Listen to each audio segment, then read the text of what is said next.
Hi, we've just talked about how to basically set up your bobber and jig setup when fishing for steelhead. Now I'd like to talk more in detail about the different types of bobbers you can use.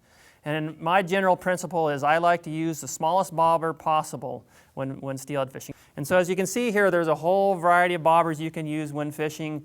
And my general philosophy is use as light a bobber as you can when fishing for steelhead. And the reason why is a steelhead can bite very subtle at times. So sometimes all you'll see is your bobber shake side to side, or it may just pop up a little bit or just go down. So with smaller bobbers, it's easier to detect a hit. However, sometimes we have to fish a long ways away, or we want to cast a long ways, and then we're forced to use these larger bobbers.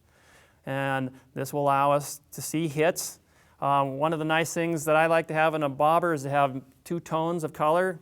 That way we can see if the bobber is floating right at this black line, if a steelhead comes underneath and takes the jig up, it will actually rise up and you can see that white appear. Or if it goes down a little bit, you can see that black disappear. So these two tones actually make it easier to see hits.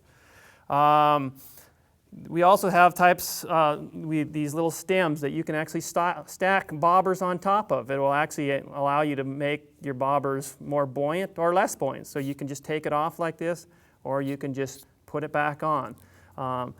Depending, again, if you can't see your bobber enough, you can just adjust it accordingly.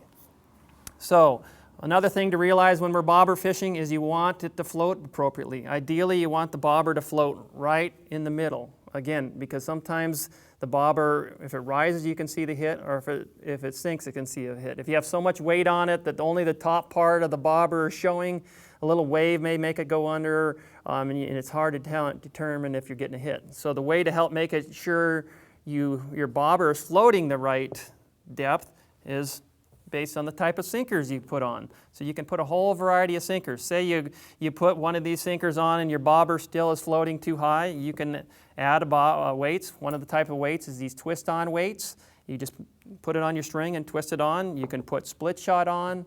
Another thing to think about is some of these bobbers have weights in them and some of them don't. And the beauty about bobbers with weights in them, this one actually has a weight in the bottom of it, and it will allow you actually to cast farther. So if you need to cast way out there to get to the hole, you usually want to go with these weighted bobbers. So these actually three here have weights in them, and these ones here don't have weights in them. And sometimes there are benefits to having weights or not having weights.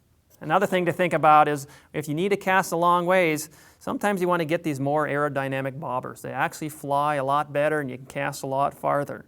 So again, think about the situation you're in, how far you want to cast, how deep you want to fish. That will help you choose on the type of bobber you're going to use.